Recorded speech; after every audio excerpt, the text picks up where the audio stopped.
नमस्कार, मैं हूँ आरती और आप देख रहे हैं वीएनएम टीवी बचपन और बुनियाद। हैप्पी संडे मॉर्निंग आप सभी व्यूअर्स को।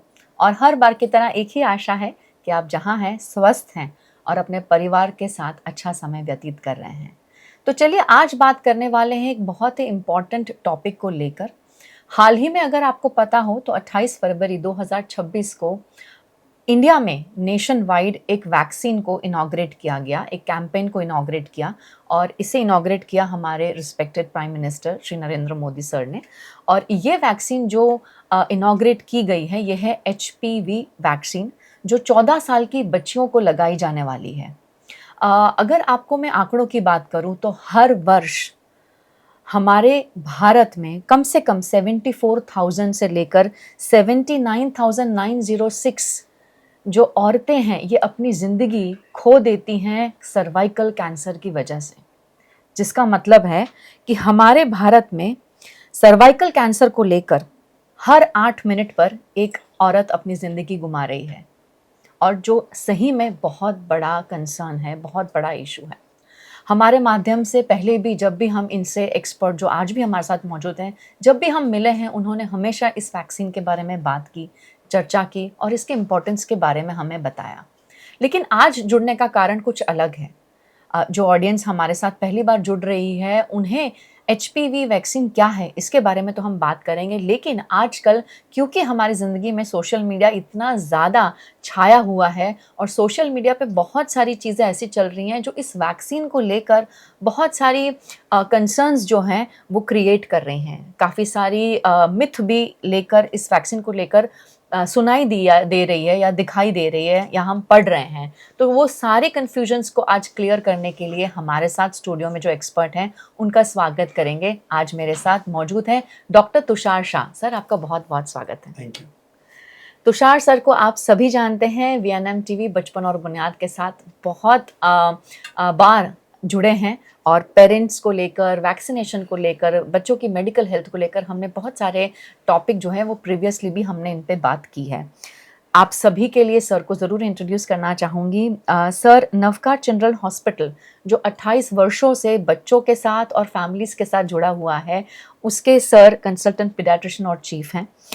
सर प्रेसिडेंट हैं academy of paediatrics Gujarat chapter के, जो 2024 से ये वहाँ पर कार्यरत हैं। केजीपी चिल्ड्रन हॉस्पिटल पिछले 27 सालों से sir as an ex professor और कंसल्टेंट की भूमिका वहाँ पे भी निभा रहे हैं। EMVAC health care solution private limited के सर डायरेक्टर हैं और जहाँ इनका मेन फोकस है क्रिएट करना अवेयरनेस किस रिलेटेड, वैक्सीनेशंस के रिलेटेड।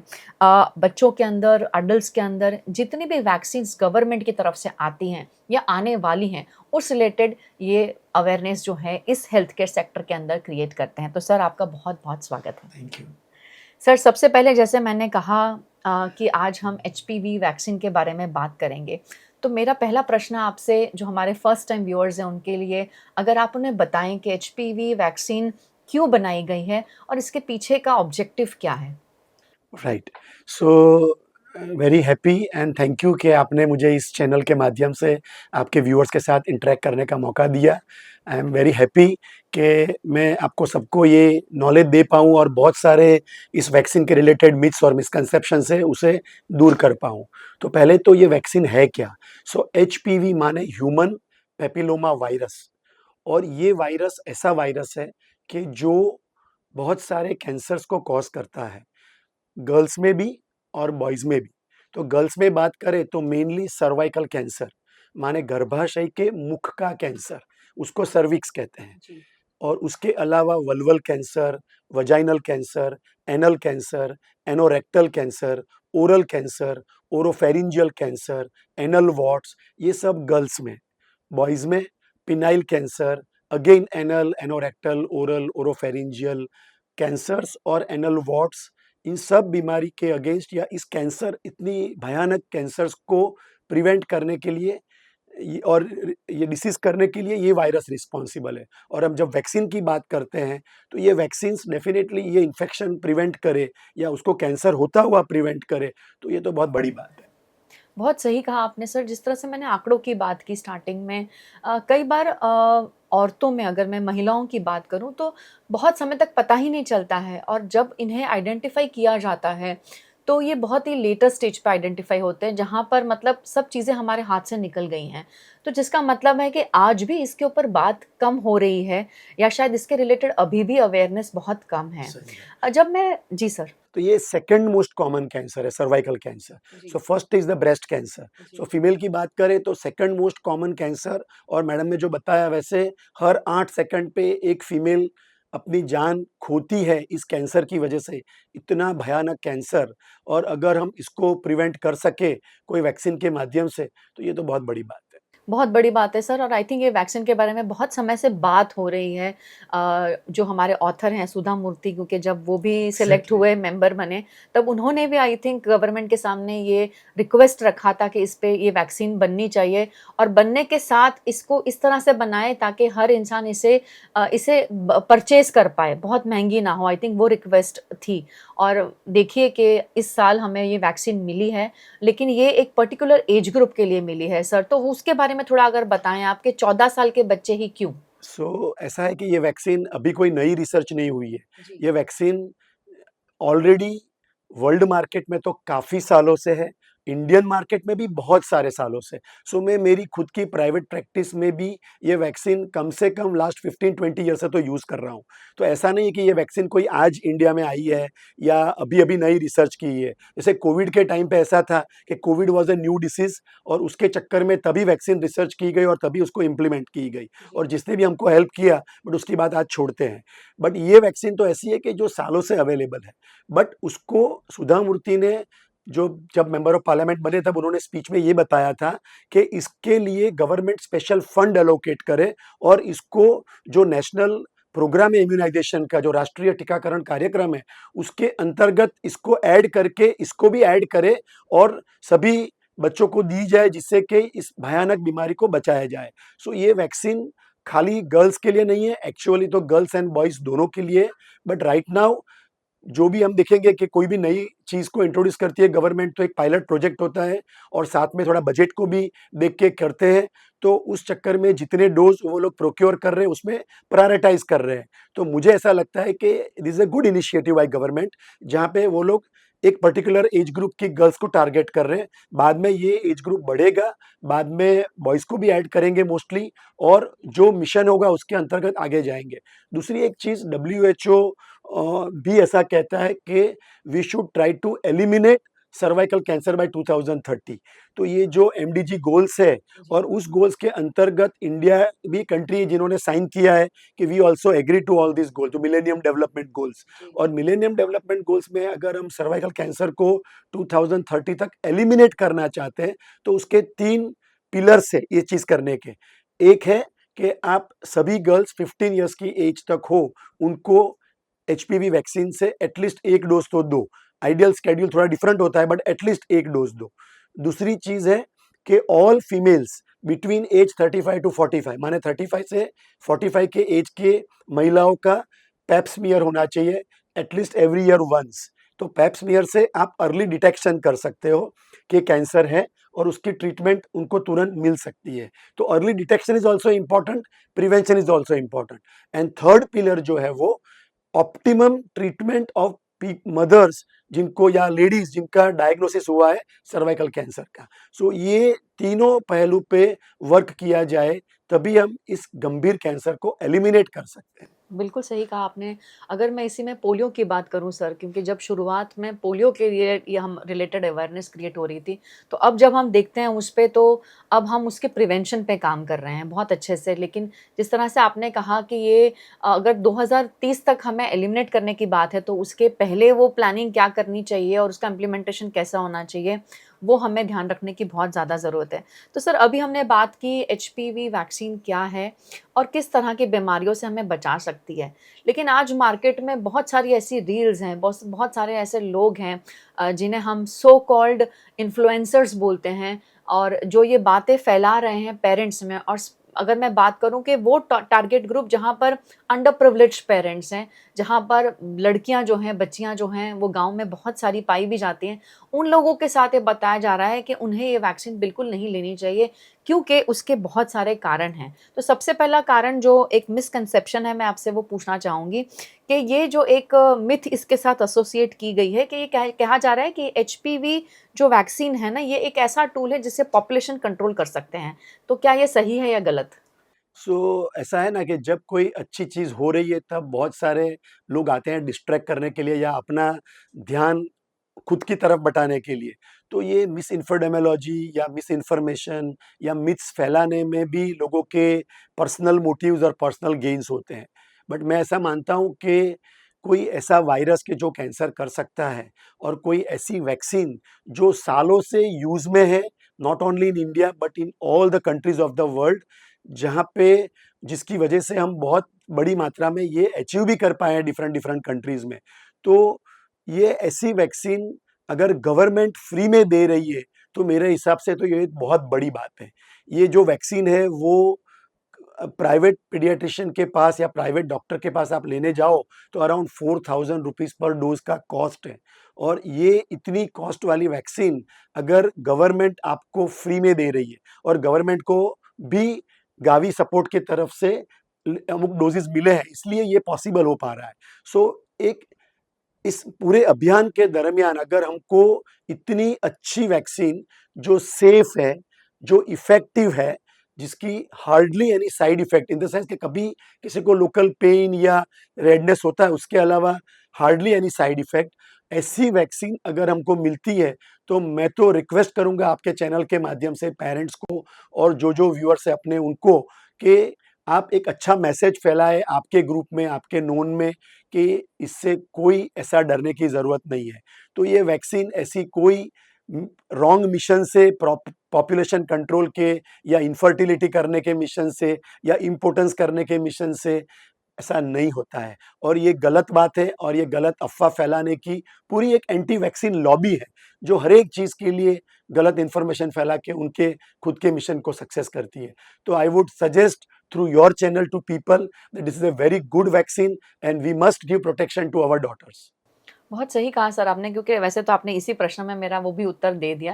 क्योंकि दूसरा मिथ जैसे मैंने आपको कहा कि ये जो है ये इनफर्टिलिटी कॉज करता है, ये जो वैक्सीन है बच्चों के अंदर। और कई पेरेंट्स का ये भी डर है कि कहीं इनको प्री प्यूबर्टी समय में अगर ये वैक्सीन लग भी जाती है तो ऐसा तो नहीं है कि बच्चे जो हैं वो सेक्सुअली ज़्यादा एक्टिव हो जाएंगे। ये भी एक मिथ इसके साथ रिलेटेड सो है। HPV vaccine human papilloma virus के अगेंस्ट एक्ट करता है। वो बॉडी के अंदर कोई और फंक्शन को या और कोई स्ट्रक्चर को टच नहीं करता है। तो ये वैक्सीन में ऐसा कुछ भी नहीं है कि जिससे कि सेक्सुअल एक्टिविटी से लेना देना हो, मेंस्ट्रुएशन पीरियड से लेना देना हो, प्यूबर्टी या सेक्सुअल मैच्योरिटी से लेना देना हो। वो जो भी हार्मोनल फंक्शंस है बॉडी के या जो भी नेचुरली होता है, उसको कहीं भी ये डिस्टर्ब या इंटरफियर नहीं कर सकता। ये जैसे मीज़ल्स की वैक्सीन है, तो ओरी को प्रिवेंट करती है खसरे की। चिकन पॉक्स की वैक्सीन है, ये सब वायरस है, तो चिकन पॉक्स वायरस के सामने एक्ट करती है। पोलियो की वैक्सीन पोलियो वायरस के सामने एक्ट करती है। तो ऐसे बहुत सारे वायरल डिसीज़ेज़ हैं कि जिसके सामने उनकी वैक्सीन्स है। रोटा वायरस की वैक्सीन हम जो ओरल लेते हैं, तो रोटा वायरस डिसीज़ को प्रिवेंट करती है। इसी प्रकार से ये एचपीवी वायरस के सामने एचपीवी डिसीज़ की वैक्सीन है। तो उसमें इतना गलत इन्फॉर्मेशन या रॉन्ग मैसेजेस ना फैलाया जाए और ना बिल्कुल डरा जाए। खुद एक चैंपियन बनो। खुद जैसे हम खुद वैक्सीन लेके और हर एक वैक्सीन बूथ पे उन लोग ने सेल्फी बूथ लगाए हैं, तो वहाँ जाके वैक्सीन लगवा के अपना जो भी आपका कॉन्फिडेंस है वो आप स्प्रेड करो as a positive message and counter करो ये रॉन्ग रील्स और रॉन्ग इन्फ्लुएंसर्स के रॉन्ग मैसेजेस को। राइट। सर, कुछ भी नया जब आता है ना तो हर किसी को एक हिचकिचाहट रहती है कि पहले मैं कैसे, मतलब पहले आप ट्राई करो फिर हम देखते हैं कि उसके रिजल्ट्स क्या आते हैं, उसके बाद हम उसको सोचेंगे। पर ये नया है ही नहीं। राइट। नया हमको लगता है इसलिए है कि गवर्नमेंट ने फ्री अवेलेबल किया, करेक्ट। वरना ये वैक्सीन प्राइवेट प्रैक्टिशनर्स और पीडियाट्रिशियंस और ऑल भी प्रैक्टिशनर्स काफ़ी सालों से यूज़ कर रहे हैं और ये same vaccine, same brand, same company, ऐसा नहीं कि कोई नई कंपनी भी आई है। तो इसको नया वैक्सीन ना गिना जाए, खाली ये एक मौका है आपके लिए कि आपको ये वैक्सीन फ्री में मिल रहा है गवर्नमेंट से, but it is a limited opportunity for next 3 months only. It is not beyond 3 months. One second, it is for a limited age group जिसकी 14th बर्थडे खत्म हो गई है और 15th बर्थडे नहीं आई है.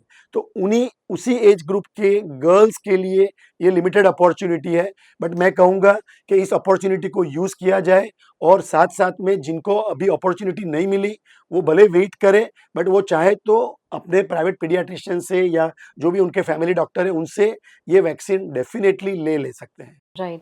सर बहुत ताज्जुब की बात है क्योंकि मुझे पता है कि जितनी बार भी मैंने आपसे बातचीत की है, आपने हमेशा सर्वाइकल कैंसर की वैक्सीन के बारे में हमेशा चर्चा की है। और आपसे ही बात करने के बाद मैं ऑडियंस को बताना चाहूँगी कि मैंने भी मेरे बेटे को एचपीवी वैक्सीन जो है वो दिलवाया फर्स्ट डोज सर के पास से ही।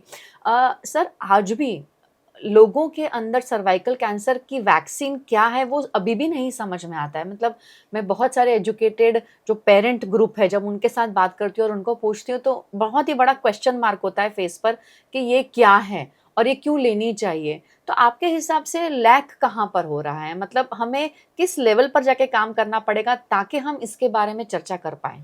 सो पहले तो जिन लोग और जो लोग इससे पीड़ित हैं जी या सफ़र कर रहे हैं, जी उनको भी आगे लाया जाए और वो लोगों से चर्चा करें या वो अपना एक्सपीरियंस शेयर करें कि व्हाट दे टू अंडरगो, कि एक प्रकार का कैंसर होना क्या है, उसके रिलेटेड कितना सहन करना पड़ता है, not only to that mother या टू दैट फीमेल बट पूरे फैमिली को. और यूजुअली ये कब होता है, तो उनकी पीक ऑफ एज में अराउंड 35, 45, 50 के अंदर-अंदर इस एज पे, जब वो एक ब्रेड विनर है, एक मदर है जिसका इंपॉर्टेंट रोल है, एक वाइफ है, तो शी हैज़ मल्टीपल रोल्स. एक माँ सरस्वती माँ गॉडेस का रोल पे है वो.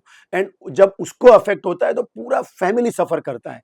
जो खर्चा होता है, जो ऑपरेशन या जो भी उनको करना पड़े, या उसका पोस्ट सर्जिकल जो भी वेदना सहन करनी पड़े, तो ये तो आप सोच भी नहीं सकते.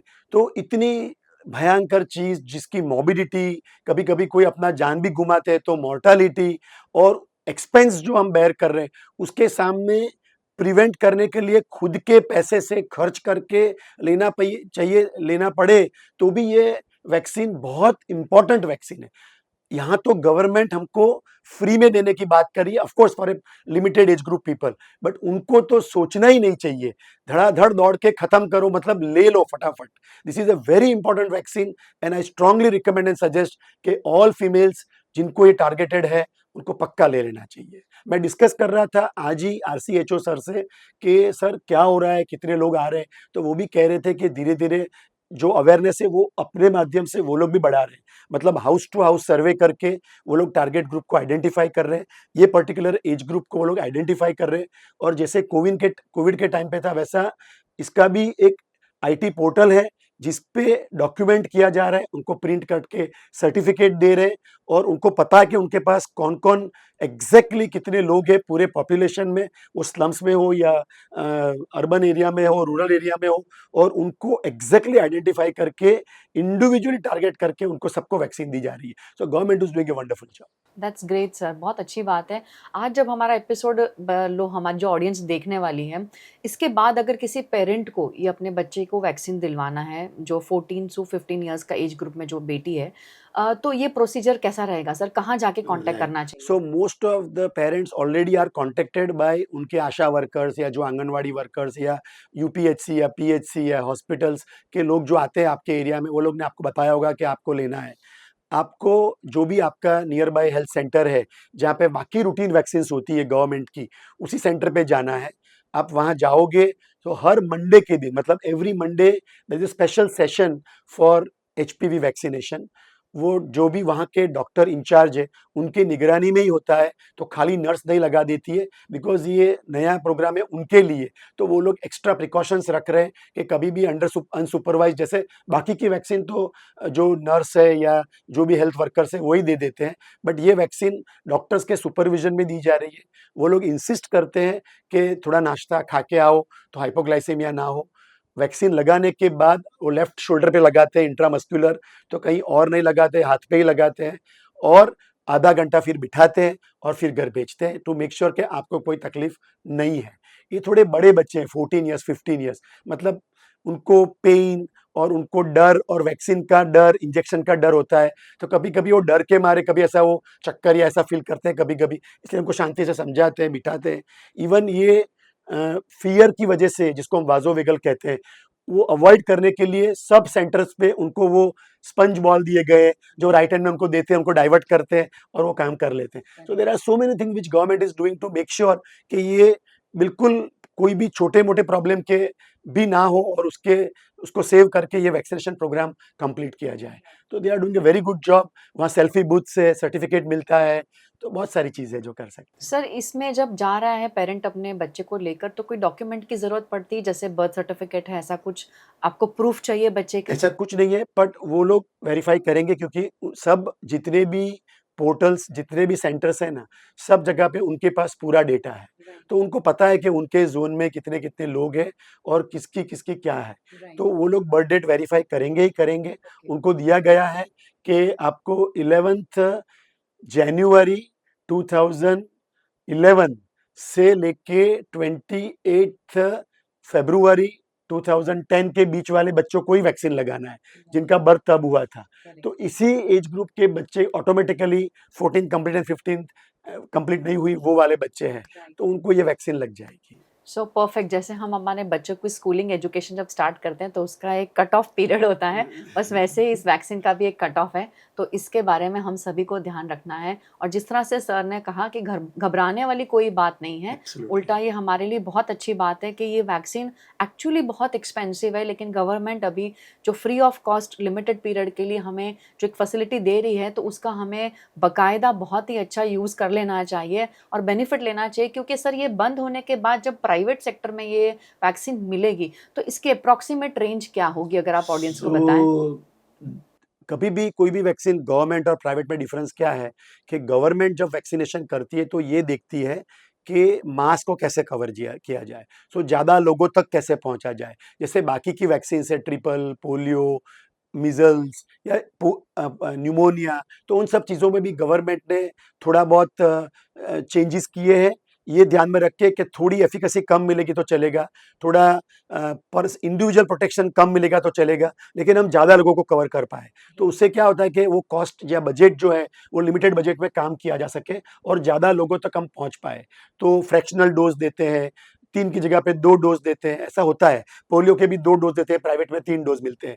आईपीवी इंजेक्टेबल पोलियो का 0.5 ml प्राइवेट में मिलता है, जबकि गवर्नमेंट में 0.1 ml ही मिलता है। But that is also scientifically right, but it has some special situations के जो ध्यान रखनी होती है, जो गवर्नमेंट ध्यान रख रही है। उसी प्रकार से ये वैक्सीन भी ऐसा है एचपीवी का कि जो government is giving as a single dose, मतलब एक ही डोज़, जबकि प्राइवेट में 15 साल के नीचे की 9 टू 15 ईयर्स के नीचे के बॉयज़ एंड गर्ल्स को 2 डोज़ है, 6 मंथ्स अपार्ट, एंड 15 कंप्लीट हो गए हैं और up to 45 years of female and up to 26 years of male, उनको 3 डोज़ है, 0, 2 एंड 6, मतलब एक डोज़, 2 महीने के बाद दूसरा और 6 महीने के बाद तीसरा। तो 2 to 3 dose depending on the age, boys and girls, जबकि government single dose for a limited age group of girls who are less than 15 years. So ये भी सही है क्योंकि डब्ल्यूएचओ पोजीशन पेपर और थोड़े स्टडीज है केन्या के, कोस्टारिका के, इवन आईआरसी इंडिया के, टांजानिया के, जिसके बेस पे ऐसा रिकमेंडेड है कि even 1 dose up to the age of 20 years can give reasonably good protection. So जब हम कॉस्ट सेविंग देखते हैं और जब हम ज़्यादा लोगों को कवर करना चाहते हैं इतनी एक्सपेंसिव वैक्सीन, तो this is a good idea. तो ये जो हो रहा है वो सही है, but somebody goes to private, then a private pediatrician like me is going to give what is best to that child। मतलब ये बच्चे के लिए बेस्ट क्या है, मेरे बच्चे के लिए बेस्ट क्या है। तो definitely when I don't have to look at the whole community but only individual protection, तो मैं ये देखूंगा कि उसकी बेस्ट वैक्सीन क्या है, उसका बेस्ट शेड्यूल क्या है। तो जो सही शेड्यूल है वो ये भी सही है जो पीडियाट्रिशियन ऑफर कर रहे हैं, 2 to 3 dose depending on the age group. इसमें 4 क्वाड्रिवेलेंट वैक्सीन है, मतलब 6, 11, 16, 18, ये 4 स्ट्रेन्स कवर होते हैं। इसमें से 16 and 18 are the commonest strain which are responsible for cervical cancer और बहुत सारे कैंसर। 6, 11 जो है वो 2 मेनली एनल वॉर्ड्स और उसके लिए, मतलब नॉन मैलिग्नेंट बिनाइन कंडीशन के लिए है। बट ये सभी टेक्निकल बातों को हम छोड़ दें तो भी मेरा वापस वही मैसेज है टू द पॉपुलेशन कि आप जिनको ये एलिजिबल है उनको गवर्नमेंट से ले लेने का, जिनको एलिजिबल नहीं है उनको पक्का उनके डॉक्टर, उनके पीडियाट्रिशियन, उनके फैमिली डॉक्टर, उनके गायनेकोलॉजिस्ट के पास से लेने का, क्योंकि पोस्टपार्टम भी ये रिकमेंडेड है कि जब प्रेगनेंसी हो तब नहीं लेना चाहिए। तो that is only one contraindication. बाकी all everybody who is not otherwise ill at that point of time should take this vaccine. Thank you so much sir, आपका बहुत बहुत धन्यवाद हमारे साथ आज जुड़ने के लिए, और आप सभी के लिए सर ने इतने अच्छे से सब कुछ आपको डिस्क्राइब किया है।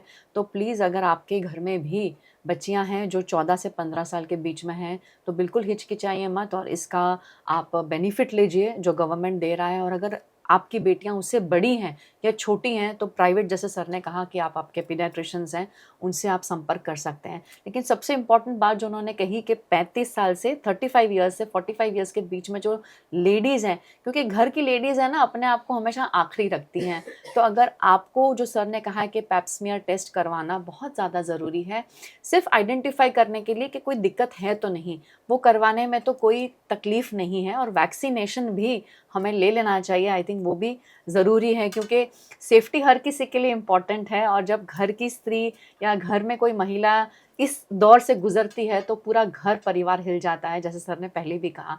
तो हम उस तकलीफ़ को ना फेस करते हुए हम अपने आप को और अपने आसपास में अवेयरनेस क्रिएट करते रहें। और इस वीडियो को भी प्लीज़ ज़्यादा से ज़्यादा शेयर करिए ताकि हर घर तक, हर परिवार तक ये पहुँचे मैसेज, और ज़्यादा से ज़्यादा जो घर है, जो परिवार हैं, जो बच्चियाँ हैं वो इसका बेनिफिट उठा सकें। बच्चों को, बेटों को भी मैं इसमें बिल्कुल ऐड करना चाहती हूँ क्योंकि वैक्सीन उनके लिए भी है जैसे उन्होंने कहा है, लेकिन गवर्नमेंट ने अभी फ़िलहाल बेटियों के लिए ही इसे रिलीज़ किया है। तो आप सभी का बहुत बहुत शुक्रिया हमारे साथ जुड़ने के लिए। इसी तरह जुड़ने के लिए VNM TV बचपन और बुनियाद चैनल को सब्सक्राइब ज़रूर कर लीजिए और ये जो वीडियो है उसे शेयर करना बिल्कुल मत भूलिएगा। धन्यवाद।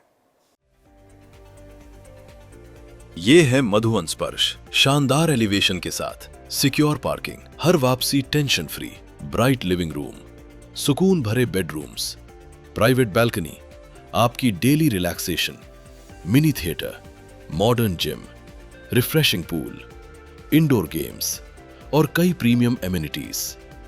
मधुवन स्पर्श, जहां हर दिन बने कंप्लीट लाइफस्टाइल। जस्ट इमेजिन एक ऐसा घर जहां हर लम्हा हो सुकून का।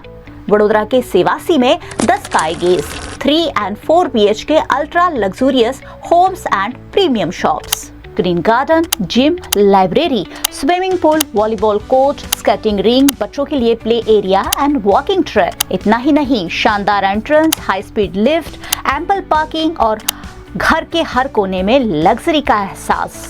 ये सिर्फ घर नहीं, ये है आपका नया लग्जूरियस लाइफस्टाइल जहां आपके सपने ऊंचाई छूते हैं।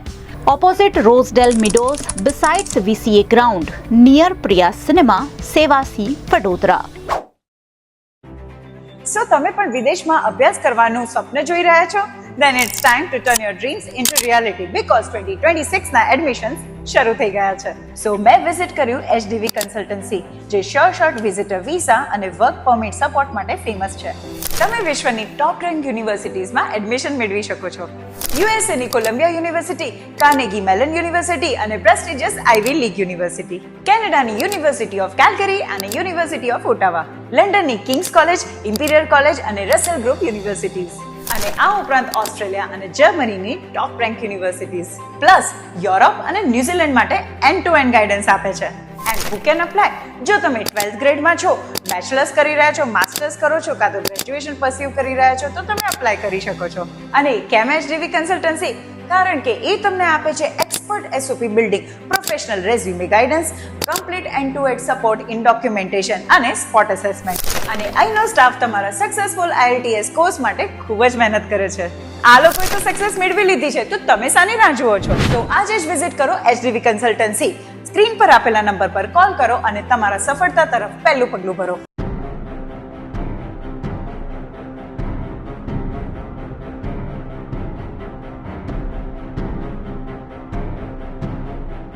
पिछले 25 साल से जितना मेरा एक्सपीरियंस है वाइल्ड लाइफ रेस्क्यू का, रेस्क्यू ऑपरेशन में कभी भी ऐसा नहीं हुआ कि किसी क्रोकोडाइल ने किसी ह्यूमंस के ऊपर अटैक किया.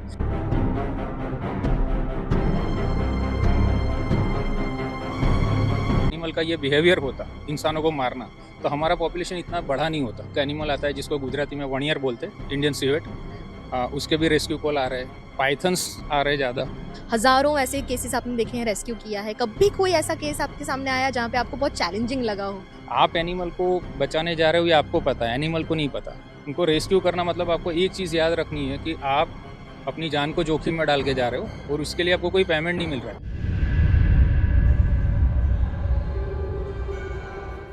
हमारे जो रेस्क्यू से का काम है, इसमें काफ़ी टाइम पर यहाँ विश्वामित्री नदी है, इसमें काफ़ी क्रोकोडाइल यहाँ मिलते हैं। दिन में 10 बार कॉल ज़्यादा रहता है। ज़्यादातर अभी इलेक्ट्रिक शॉक की वजह से बनकी का कॉल ज़्यादा आता है।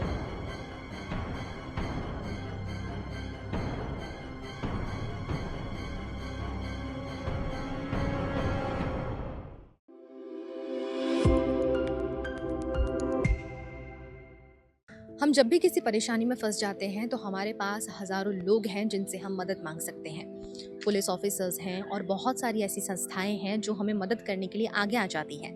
लेकिन क्या आपने कभी सोचा है कि उन बेजुबान जानवरों का क्या जो मदद की गुहार भी नहीं लगा सकते? खैर, उनके लिए एक टीम हमेशा अलर्ट रहती है, वाइल्ड लाइफ रेस्क्यूअर्स। ये एक ऐसी टीम है जो हमेशा आप जब भी परेशानी में होते हैं आपके पास तुरंत एक कॉल पे पहुंच जाती है। लेकिन क्या आप इनकी ज़िंदगी के बारे में जानते हैं? क्या आप इनकी फील्ड के बारे में जानते हैं? क्या आप ये जानते हैं कि इन्हें कितने चैलेंजेस फेस करने पड़ते हैं? और क्या आप ये जानते हैं कि ये कितनी बार अपनी जान को जोखिम में डालकर आपको बचाते हैं और उन जानवरों को बचाते हैं? तो चलिए इन सारी कहानियों से, इन सारे किस्सों से आपको आज रूबरू करा देते हैं। कभी कभी ये सड़कों पर घायल पड़े मिलते हैं, कभी लोगों के डर का शिकार बन जाते हैं। इन बेजुबान जीवों के लिए भी कुछ लोग हैं जो इन्हें मौत के मुंह से निकालकर फिर से जिंदगी की ओर ले आते हैं। वाइल्ड लाइफ से जुड़ी ऐसी हजारों बातें जो हम में से कई लोग नहीं जानते हैं, और बस उन्हीं सारी इन्फॉर्मेशन को आप तक हम पहुंचा रहे हैं वीएनएम टीवी के माध्यम से। और हमारे साथ में वन्यजीव संरक्षक विशाल ठाकुर उपस्थित हैं। विशाल ठाकुर जी को हमारे साथ में आपने कई बार देखा होगा। कई सारे टॉपिक्स पर हम इनसे बातचीत करते हैं और आप तक जानकारियां पहुंचाते हैं। तो आज भी वाइल्ड लाइफ से जुड़े ऐसे कई सारे सवाल जिसके बारे में हम अक्सर ढूंढते रहते हैं, वो सारे सवालों के जवाब ये हमें देने वाले हैं। सबसे पहले ये जानना चाहूंगी कि जब भी किसी के घर पे कोई जीव निकलता है, कोई जानवर आता है, तो वो पैनिक कर जाते हैं। क्या पैनिक की वजह से जानवर भी और डर जाते हैं और स्थिति थोड़ी गंभीर हो जाती है? आपके क्वेश्चन में ही उसी का आंसर है। कोई भी जीव अगर, पहली बात तो उसको ह्यूमन या ह्यूमन हैबिटेट में जब वो रहता भी है तो उसको ह्यूमंस के वो डायरेक्ट कांटेक्ट में कभी नहीं जाता, और सडनली कभी वो ह्यूमंस के करीब चले जाता है तो सीधी बात है वो डर जाता है, काफ़ी अग्रेसिव भी हो जाता है। उसकी मेन तो यही होती है सोच कि वो अपने आप को किसी भी तरीके से सेफली वहाँ से निकाल ले, बच के निकल ले उसमें से। लेकिन ह्यूमंस के जो रिएक्शंस आते हैं, जो बॉडी लैंग्वेज होती है, जो एक्सप्रेशंस होते हैं, इसकी वजह से क्या होता है, इंसान तो डरता है, साथ साथ में जानवर भी डर जाता है। और इसी वजह से कभी कभार जो हम बोलते हैं, जो कॉन्फ्लिक्ट्स जो है वो क्रिएट हो जाते हैं। हालांकि हमारे शहर के अंदर ऐसे कॉन्फ्लिक्ट्स बहुत कम देखने को मिलते हैं, क्योंकि हमारे यहाँ की जो पब्लिक है वो बरसों से अपने आसपास सांप, मगरमच्छ जैसे जानवरों को फेस कर रही है। और वो एक, हम बोल सकते हैं कि वो कुछ हद तक तो ऐसे ट्रेंड हो चुके हैं। और कई बार क्या होता है कि यही पब्लिक होती है, जब रेस्क्यूअर जब तक या टीम वहाँ तक नहीं पहुँचती तब तक उन्होंने खुद ने ही उस जीव को उसके ऊपर ध्यान दे के रखा हुआ है, उस पर मतलब नज़र बना के रखी हुई है। हाँ, तो हमारे शहर में हम ये बोल सकते हैं कि लोग थोड़े तो ट्रेंड हो चुके हैं वाइल्ड लाइफ से। जैसा आपने कहा कि हमारे शहर में थोड़ा वो नॉर्मलाइज हो चुका है ना कि मगरमच्छ आए दिन दिखते ही रहते हैं हम लोगों को, और मगरमच्छ को देखने का शायद इतना क्रेज भी है कि लोग विश्वामित्री के पास में लाइन लगा के खड़े रहते हैं। बार बार मगरमच्छ जो सड़कों पर आ जाते हैं, उसका सबसे बड़ा कारण क्या है, और क्यों बार बार ये सारी चीजें देखी जा रही है कि शहर में या जो रहने की जगह हैं वहाँ पर क्यों जानवर बार बार आ रहे हैं? देखिए, शहर में जानवर नहीं आ रहे। अगर आपको पता हो तो सबसे पहले जब हमारा वडोदरा बना तो वो 4 दरवाजे के बीच में ही था। धीरे धीरे वो जिस तरीके से सल्तनत आई, उसके बाद गायकवाड़ शासन आया, उसके बाद सिटी अंग्रेज आए, कॉरपोरेशन आए, तो हमारा शहर धीरे धीरे बढ़ रहा है। और अभी जिस तरीके से डेवलपमेंट हो रहा है, जिस तरीके से पॉपुलेशन बढ़ रहा है, एनक्रोचमेंट बढ़ रहा है, जिस तरीके से शहरीकरण हो रहा है, तो धीरे धीरे हम क्या कर रहे हैं, उसके जो एरियाज है उसमें हम अपनी चहलकदमी और तेज़ी से बढ़ा रहे हैं। तो हम ये जो कह देते हैं कि जानवर हमारे शहर में आ रहा है, ये बात गलत होगी, क्योंकि ये सारे क्षेत्र है, ये सारे विस्तार कभी ना कभी उनके हुआ करते थे। नदी नैरो है हमारी, इतनी वाइड नहीं है, ज़्यादा पानी वो स्टोर करने की उसकी कैपेसिटी नहीं है।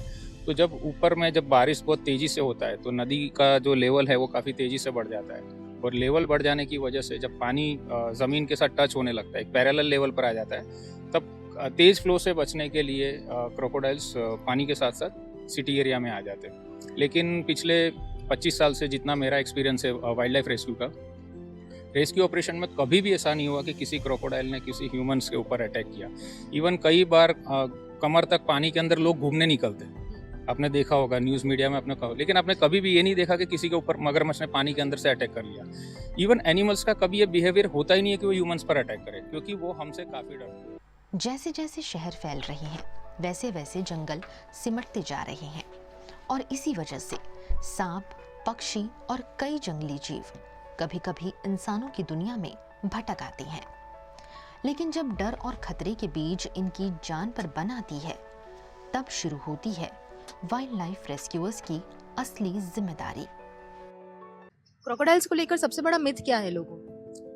मिथ तो अभी तक ऐसे क्रोकोडाइल्स में कोई देखने को नहीं मिले हैं, लेकिन हाँ, एक नॉर्मल यही होता है कि कोई भी कार्निवोरस एनिमल हो, चाहे जिसके पास तेज नाखून है, दांत है, जो शिकार करता है, तो उसको लेके एक ही मिथ होता है कि ये हमको खींच लेगा, खा लेगा, फाड़ देगा, मार के खा जाएगा। और कई बार हम लोगों को ये भी चीज़ समझाते हैं कि अगर एनिमल का ये बिहेवियर होता, इंसानों को मारना, तो हमारा पॉपुलेशन इतना बढ़ा नहीं होता धरती के ऊपर। हम रोज़ किसी न किसी जानवर के शिकार हो रहे होते, या उसके फूड मेनू में हम है ही नहीं। अगर ऐसा होता तो रोज़ न जाने कितने इंसान मर रहे होते, लेकिन ऐसा कभी भी देखने को मिलता नहीं है। कॉन्फ्लिक्ट्स जो होते हैं उसके पीछे के रीज़न बहुत अलग होते हैं।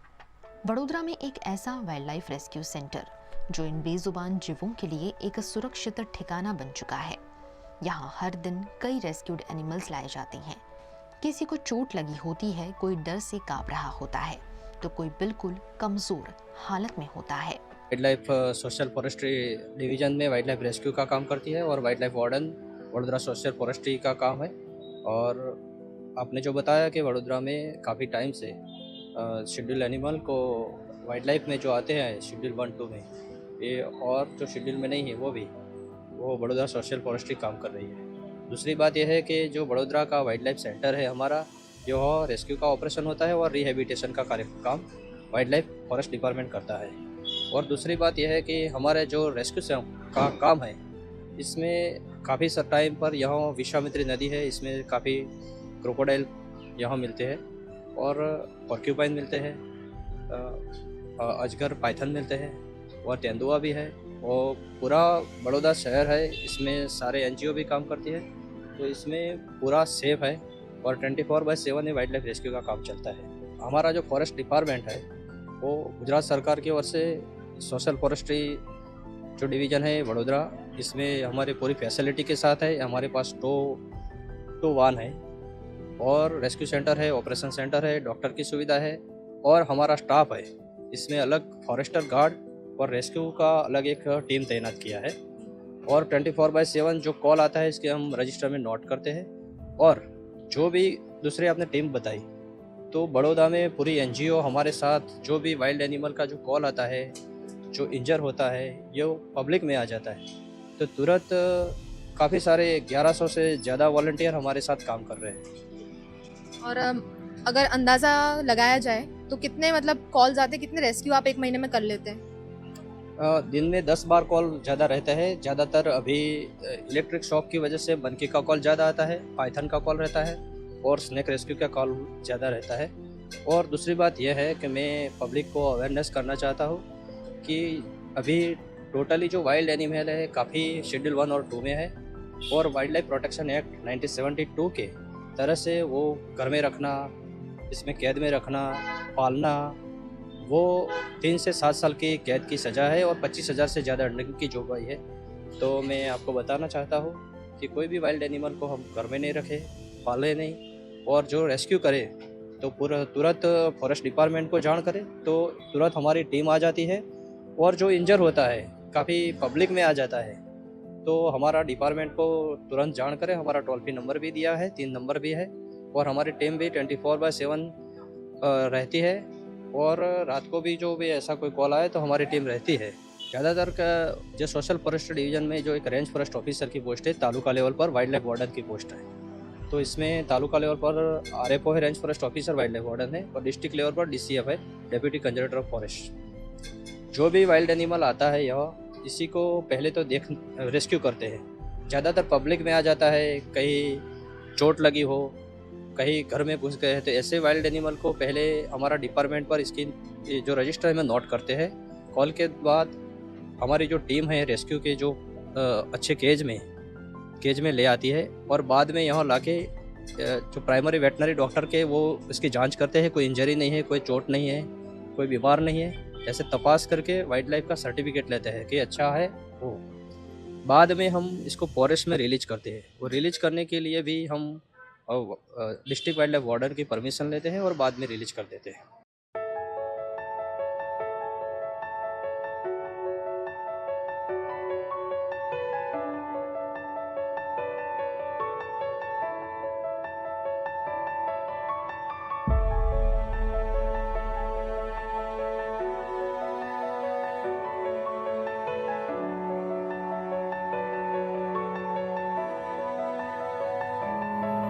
आप किसी भी एनिमल्स के साथ, वाइल्ड एनिमल्स के साथ काम कर रहे हो, वो चैलेंजिंग ही है, क्योंकि आप एनिमल को बचाने जा रहे हो ये आपको पता है, एनिमल को नहीं पता। तो जब एनिमल आपको देख रहा है तो वो आपको एक अपने एनिमी के रूप में, दुश्मन के रूप में ही देखेगा। तो चैलेंजिंग ये होता है कि कई बार ऐसा होता है कि एनिमल्स को तो हम इजीली रेस्क्यू कर लेते हैं, लेकिन जो मॉब कंट्रोल करना, जो लोग इकट्ठा हो जाते हैं खास करके, जैसे क्रोकोडाइल के लिए या लेपर्ड के लिए, तो मेन चैलेंज ये होता है कि आप जब रेस्क्यू कर रहे हो तो इतना ज़्यादा शोर शराबा रहेगा, डिस्टर्बेंस बहुत रहेगा, फालतू की कमेंट्स बहुत रहेगी। कई बार लोग अपने आप उसके अंदर रेस्क्यू ऑपरेशन के अंदर घुसने की कोशिश करेंगे। तो ऐसे जो मॉब को कंट्रोल करना होता है एक वो बहुत बड़ा चैलेंज होता है। दूसरा एनिमल्स की जैसे मैंने बात की कि जैसे लेपर्ड्स है, क्रोकोडाइल्स जैसे एनिमल्स है, उनको रेस्क्यू करना मतलब आपको एक चीज़ याद रखनी है कि आप अपनी जान को जोखिम में डाल के जा रहे हो और उसके लिए आपको कोई पेमेंट नहीं मिल रहा है। आप ये इसलिए कर रहे हो ताकि ह्यूमंस और एनिमल्स के बीच का जो बैलेंस है उसको आप बना के रख सको। तो वाइल्ड लाइफ की कोई भी ऐसी चीज़ होगी, ऐसा भी मान लो कि अगर पेड़ के ऊपर कोई बर्ड फंस गया है, उसको निकालना वो भी एक चैलेंज ही है, वो हमको नुकसान नहीं पहुंचाएगा। लेकिन कुछ ऐसे चैलेंजेस होंगे, आपके पास प्रॉपर अगर इक्विपमेंट्स नहीं रहे या आपके पास प्रॉपर टेक्निक नहीं रही। कई बार हमने देखा है कि सांप काटे जाने की वजह से काफ़ी सारे लोगों की जान चली गई है या उनके जिस्म के किसी अंग को काटना पड़ा है। तो ये जो भी है, ये प्रोफेशन ही ऐसा है कि इसमें आपको हर रोज़ हर कदम पर चैलेंज मिलते हैं। और कई बार ऐसा भी हुआ है कि वाइल्ड लाइफ रेस्क्यू करते हुए एनिमल्स के साथ इतने क्लोज एनकाउंटर हो गए कि हम ये बोल सकते हैं कि अगर सेकंड की अगर वो चौथे भाग की अगर गलती हो गई होती तो शायद हम आपके सामने आज खड़े नहीं होते। तो ऐसे काफ़ी सारे चैलेंजेस तो आते रहते हैं, बट इंटरेस्टिंग फील्ड है। और जैसे हम लोग देश की सुरक्षा करते, कोई हमारे शहर की सुरक्षा करता है, तो हम भी एक निमित्त है कि हम लोग ह्यूमंस और वाइल्ड लाइफ के बीच में एक जो पतली सी जो रेखा है जो कॉन्फ्लिक्ट्स क्रिएट कर सकती है उसको कंट्रोल करने का काम है।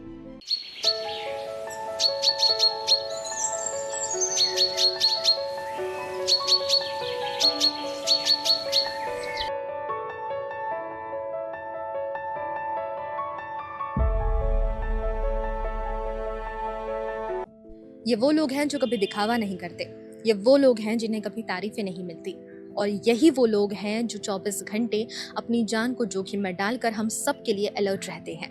हम जब भी एक फ़ोन करते हैं ये तुरंत अपनी टीम के साथ वहाँ पहुँच जाते हैं, बिना ये सोचे कि ये किस चैलेंज की ओर जा रहे हैं। तो अब जब भी आप इन्हें देखें तो कुछ और करें या ना करें, लेकिन इन्हें रिस्पेक्ट की नज़र से ज़रूर देखिएगा।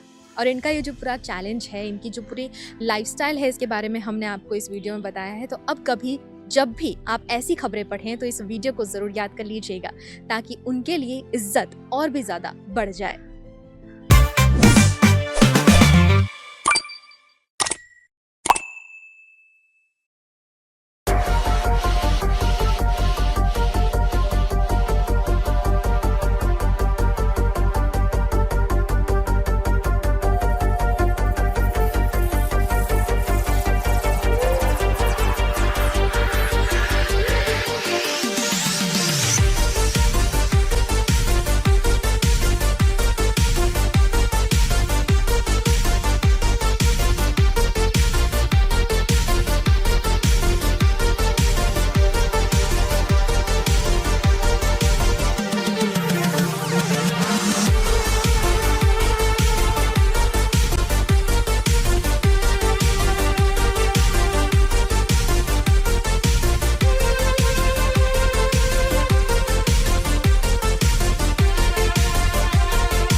V&M Foundation, transforming lives, empowering communities.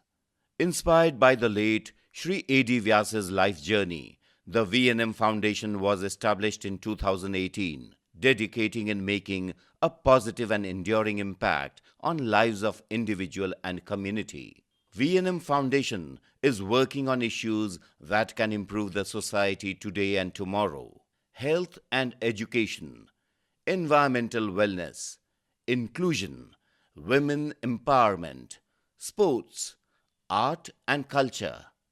Collaborate with us. Sponsor a project through an annual CSR fund. Support activities and events for community welfare. Elevate your brand through annual association with V&M Foundation. Volunteer your time and skill.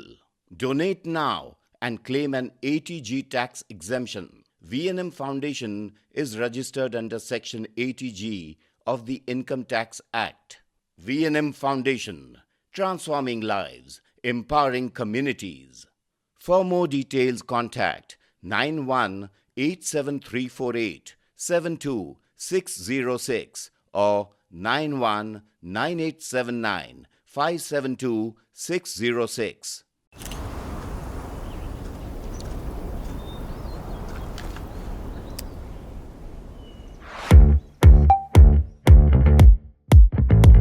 Indians have so many vehicle choices: SUV, CUV, MUV, but only for four-wheelers. Two-wheelers have to choose between the comfort of a scooter or the performance of a bike.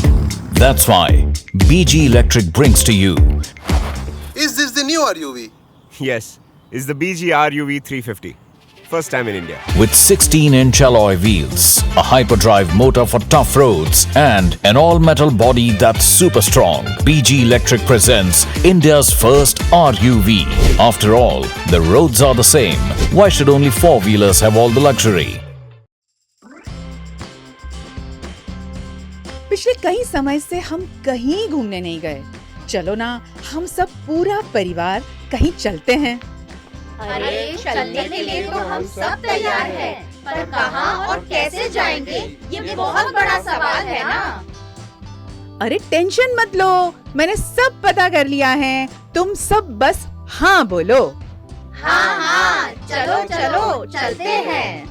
तो चलो right view Tourism LLC के साथ right way to explore your destination.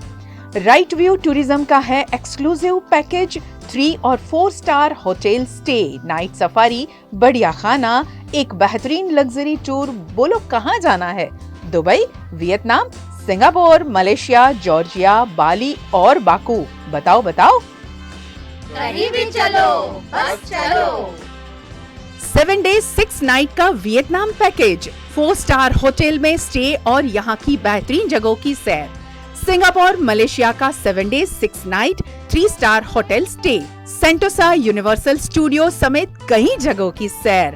5 days 4 night पैकेज है Dubai का, 4 और 3 star hotel stay, dhow cruise, desert safari, city tour, miracle garden और बहुत कुछ। जॉर्जिया और बाली पैकेज 7 days और 6 night। वहीं बाकू का पैकेज है 5 days 4 night। इन सभी कंट्रीज को करना है एक्सप्लोर, तो उसके लिए है सिर्फ और सिर्फ राइट व्यू टूरिज्म LLC। चलो फिर मजे करेंगे सब मिलकर। Contact Right view Tourism LLC, F65 Indiabulls Mega Mall, 2nd phase, Jetalpur road, Vadodara. 9537683360, 971555406806। Bank of Baroda, light on your balance, heavy on lifestyle. Bank of Baroda का master stroke light savings account, ना high balance की जरूरत और भरपूर lifestyle benefits. Multiple offers के साथ free debit card, free NEFT, RTGS, IMPS की facility, locker पर फ्लैट 750 रुपीज का डिस्काउंट, हर महीने एक complimentary door step banking service, retail loan पर प्रोसेसिंग चार्ज में छूट और ब्याज दरों में रियायत। आज ही अप्लाई करें bankofbaroda.bank.in। बैंक ऑफ बड़ौदा, आपके भरोसे का बैंक।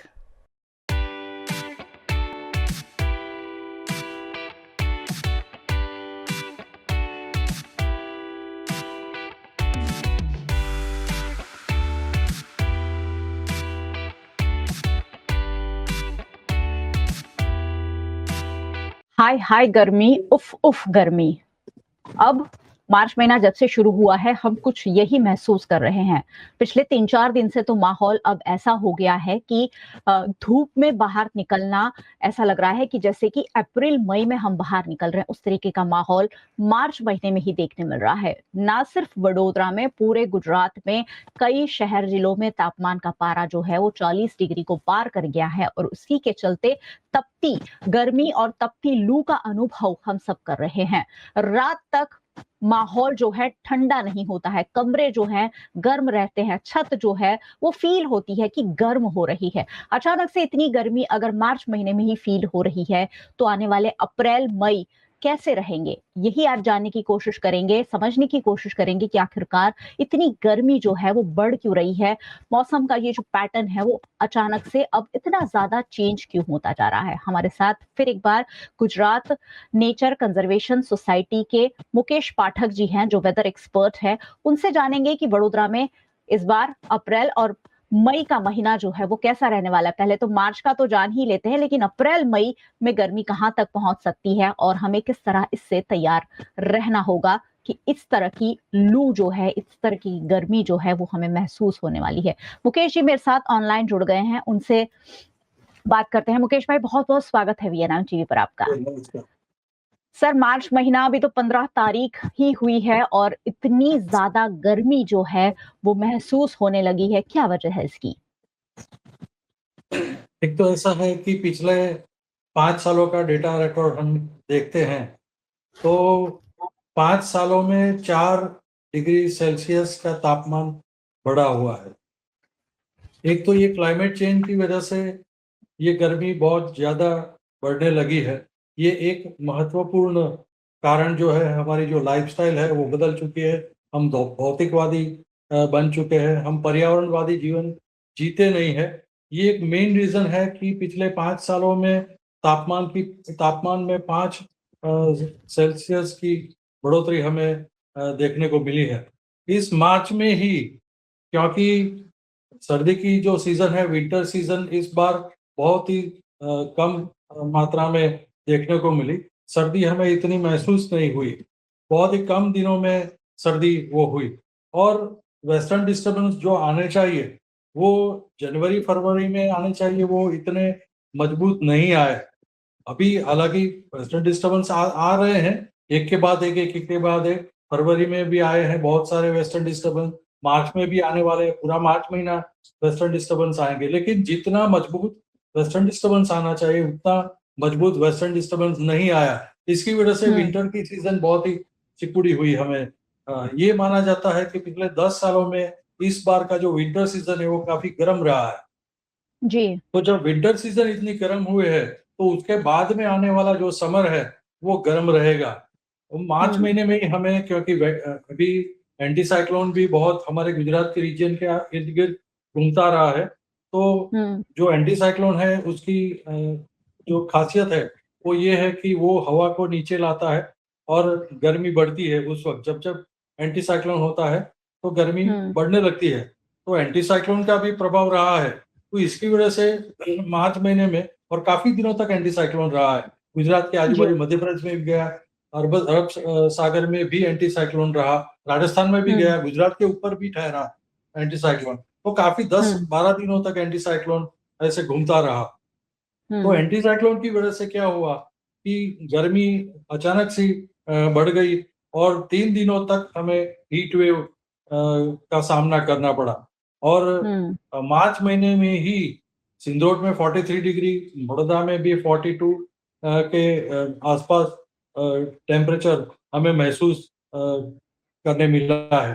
तो इस बार का मार्च तो काफी गर्म रहा है। अप्रैल भी उतना गर्म रहेगा, मई उससे भी ज्यादा गर्म रहने की संभावना है, क्योंकि उसके साथ में ये भी बात है कि अल नीनो का भी पॉजिटिव होने के चांसेस बढ़ रहे हैं, उसकी भी संभावना है अल नीनो की, तो उसके वजह से भी हमें काफी गर्मी का एहसास करना पड़ेगा।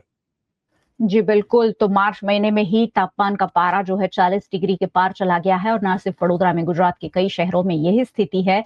अहमदाबाद में भी तपती लू, हर महानगर में कुछ ऐसी स्थिति देखने मिल रही है और अब जब मार्च महीने में ही 40 डिग्री से पार तापमान का पारा हो गया है, तो जो सवाल आपके मन में आ रहा होगा वही मेरे मन में भी आ रहा है। मुकेश भाई, ये तापमान का पारा कहाँ तक पहुंचेगा? अगर मार्च में ये हाल है तो अप्रैल और मई में तो कहाँ जाएंगे? मैक्सिमम जो पारा है कहाँ तक पहुंचने की संभावना अभी फिलहाल दिख रही है? बड़ौदा में मैक्सिमम टेम्परेचर जो है वो मई महीने में जाएगा 46 डिग्री के करीब हमें महसूस करना पड़ेगा, उतनी गर्मी बढ़ने की संभावनाएं है।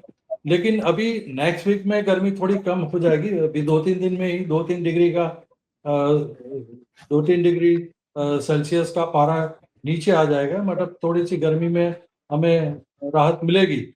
और ये भी हो सकता है क्योंकि एक वेस्टर्न डिस्टर्बेंस की वजह से एक प्रभावी साइक्लोनिक सर्कुलेशन भी बन रहा है 16 तारीख को, जो वेस्टर्न डिस्टर्बेंस आ रहा है उसकी वजह से, तो तब बादल भी छा जाएंगे उस 16, 17, 18 और 19 के बीच में। राजस्थान में बारिश भी काफी होगी, तो गुजरात में बादल छाए रहेंगे, बारिश की उतनी उम्मीद नहीं है। शायद उत्तर गुजरात में बारिश हो या साउथ गुजरात में बारिश हो, बड़ौदा में उतनी संभावनाएं नहीं है, लेकिन बादल छाए रहेंगे और टेम्परेचर में कमी आ जाएगी ये 16 वाला, जो 16, 17, 18 वाला जो वीक है उसमें।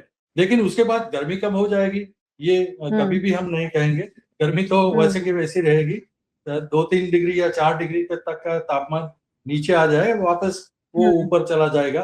तो मार्च में 40 डिग्री, अप्रैल में भी 44 डिग्री तक जाएगा, और मई महीने में क्योंकि पीक समर होता है तो 46 डिग्री सेल्सियस का तापमान बड़ौदा में होने की संभावनाएं व्यक्त की गई है। जी, तो 45 से ऊपर यानी 46 तक पारा जाने की संभावना मुकेश जी बता रहे हैं, क्योंकि जिस तरीके का क्लाइमेट चेंज हो रहा है, जो एनवायरनमेंट को नुकसान पहुंच रहा है, उसका असर अब हमें सहना पड़ रहा है कि सर्दियां कब आई और कब चली गई पता ही नहीं चला, और गर्मियां जो है अब इस कदर दस्तक दे रही है कि घर से बाहर निकलना भी मुश्किल है। सर, 40 से 45 डिग्री और आप कह रहे हैं 46 डिग्री तक तापमान का पारा पहुंच सकता है, ऐसे में लोग जो हैं अपने आप को कैसे बचा सकते हैं? देखिए, ऐसा है कि ये गर्मी दिन ब दिन बढ़ती जाएगी, इतनी कम तो होने वाली नहीं है, क्योंकि जैसे हमने ये आकलन किया गया है पूरे देश का, तो पिछले 5 सालों में 4 डिग्री सेल्सियस की बढ़ोतरी हुई है एवरेज। तो अगले सालों में भी बढ़ोतरी होने वाली है, उसमें घटोती नहीं होने वाली है, घट नहीं होने वाली है, कम नहीं होने वाली है, गर्मी वो बढ़ने वाली है। तो अभी हमें उसके उपाय, हमें हमारा जीवन ऐसा करना पड़ेगा कि इस ऐसी इतनी ज्यादा गर्मी में भी हम कैसे रहे। जैसे दोपहर में अगर हमें काम नहीं है तो दोपहर के 12 से 4 बजे तक का जो समय गाला है, जिसमें 12 से 4 में गर्मी ज्यादा होती है, तो उस वक्त अगर हमें काम नहीं है उतना, तो बाहर निकलना हम निकलना नहीं करेंगे, बाहर नहीं जाएंगे, घर में रहेंगे या ऑफिस के अंदर ही काम करेंगे। तो ये एक बात है। और जितना हो सके उतना ठंडा पानी हमें पीना चाहिए। कोल्ड ड्रिंक्स जो है, गन्ने का रस, जूस है, ये सारे, छाछ हम लोग पी सकते हैं। तो ऐसे जूस वगैरह और ठंडे जो कोल्ड ड्रिंक्स है या छाछ है, ये हम पी सकते हैं। और अच्छी मतलब ऐसे कपड़े पहने कि डायरेक्ट सनलाइट उसके ऊपर, हमारे शरीर के ऊपर ना गिरे। तो ये सारी चीजें अगर हम ध्यान में रखते हैं तो हमें लू कम लगेगी और हमारा शरीर स्वस्थ रहेगा। जी बिल्कुल, मार्च महीने में ही वडोदरा की गर्मी ने पिछले 100 साल का रिकॉर्ड जब तोड़ दिया है कि हम 40, 41, 42 डिग्री पर चल रहे हैं, ऐसे में मार्च और अप्रैल की तो कल्पना करना ही मुश्किल लग रहा है। मुकेश जी ये जरूर कह रहे हैं कि आने वाले कुछ 2-3 दिनों में राहत थोड़ी सी मिलेगी, लेकिन गर्मी तो अब क्योंकि समर आ ही गया है तो बढ़ने ही वाली है। मुकेश जी, एक आखिरी सवाल जरूर पूछना चाहूंगी, ये जो क्लाइमेट चेंज का हिस्सा अब हम सब बन गए हैं, हमें सबको इसका असर हो रहा है। कोई ऐसे उपाय हमारे दर्शकों को हम बता सकें कि क्लाइमेट चेंज जो बिगड़ता पर्यावरण है थोड़ा सा हम उससे बचा सके। देखिए, क्लाइमेट चेंज को अभी हम सीधी तरह से रोक नहीं पाएंगे, क्योंकि जिस तरह से हमने पर्यावरण में बदलाव हमने हमने लाए हैं, जिस तरह से हमने हमारा जीवन कर दिया है, तो हम ये है कि मौत तो सामने आके खड़ी है। मौत को हम रोक नहीं पाएंगे, लेकिन मौत और हमारे बीच की जो दूरी है वो हम बिल्कुल बढ़ा सकते हैं। वो समय का अंतर जो है वो हम बढ़ा सकते हैं। जैसे पेड़ पौधों का हम जितना ज्यादा हो सके अभी इंडिविजुअली काम करना पड़ेगा। पहले क्या होता था कि भाई मासिस कोई संस्थाएं हैं वो काम करती है, पेड़ पौधे प्लांटेशन का काम कर रही है, लेकिन अभी इंडिविजुअली मतलब सोसाइटी के हर एक व्यक्ति, समाज का हर एक व्यक्ति इस मिशन में जुड़ना चाहिए, और जुड़ेगा तब जाकर के हमें थोड़ी सी राहत मिल सकती है। तो पेड़ पौधे लगाइए।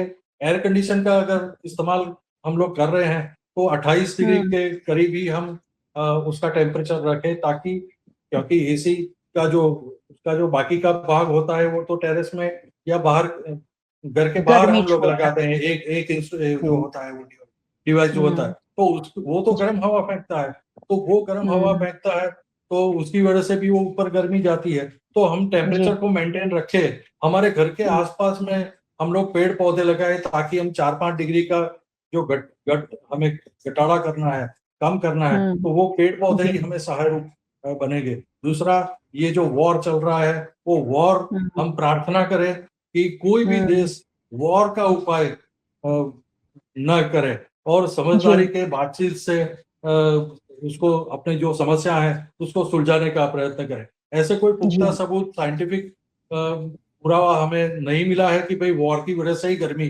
वो हुई है, लेकिन एक अनुमान ये भी है कि गल्फ कंट्री में जो वॉर हो रहे हैं, वॉर में जितनी मिसाइलें बमबारी हो रही है, मिसाइलें चल रही है, उसकी वजह से 10,000 डिग्री सेल्सियस का तापमान उस वक्त वहां वो मिसाइल जब चलती है आकाश में, तो उतना टेम्परेचर बढ़ता है आकाश के अंदर। तो वो टेम्परेचर जब होता है तो वहां से जो हवाएं आती है वो गर्म हवा लाती है, और उसके नजदीक वाले जो प्रदेश है वहां पर वो गर्मी जाती है। तो ऐसे कोई पुख्ता सबूत नहीं है, लेकिन ये एक अनुमान जरूर लगाया जाता है सारी कम्युनिटी में, साइंटिफिक कम्युनिटी में, कि ये भी एक रीजन, भले ही उतना ज्यादा टेम्परेचर ना बढ़ाता हो लेकिन टेम्परेचर बढ़ाता हो, ऐसा एक अनुमान भी लगाया है। तो ये जो वॉर जो है वो जल्द से जल्द खत्म हो जाए, और बाकी सारे जो पर्यावरण के जो पहलू हैं उसको समझते हुए मानव समाज भी उसमें जुड़ जाए, इस मिशन में पर्यावरणवादी बनने की कोशिश करे। छोटी सी कोशिश जो है वो एक बड़ा बदलाव ला सकता है। तो पर्यावरणवादी सारा समाज का हर एक व्यक्ति बनने का प्रयत्न करे। जी बिल्कुल, जैसे हमारे सभी दर्शक जानते हैं कि वीएनएम टीवी की तो टैगलाइन ही है कि लाखों लोग, छोटी कोशिश, बड़ा परिवर्तन, और हम सब मिलकर सालों से ये कोशिश करते आए हैं। आप सोचिए, दिवाली में हम जब पटाखे जलाते तब भी प्रदूषण फैलता है, तो युद्ध में जब इतनी बड़ी बड़ी मिसाइलें छोड़ी जा रही है, बम फेंके जा रहे हैं, तो उससे जो धुआं निकल रहा है वो देश दुनिया को प्रदूषित कर रहा है, और उसका असर, उसका खामियाजा हमें गर्मी के रूप में, बहुत ज्यादा बारिश के रूप में भुगतना पड़ ही सकता है। आने वाले मिड मार्च, अप्रैल और मई हमारे लिए मुश्किल ही साबित होने वाले हैं। गुजरात में चुनाव भी है, ऐसे में कैसे इस तपती गर्मी से हम पार पाएंगे ये सोचना भी मुश्किल है, लेकिन हमने आपको ये जरूर बता दिया कि तापमान का पारा 45-46 तक पहुंच सकता है। ऐसे में अपने आप को तैयार रखिए, हमेशा कवर रखिए।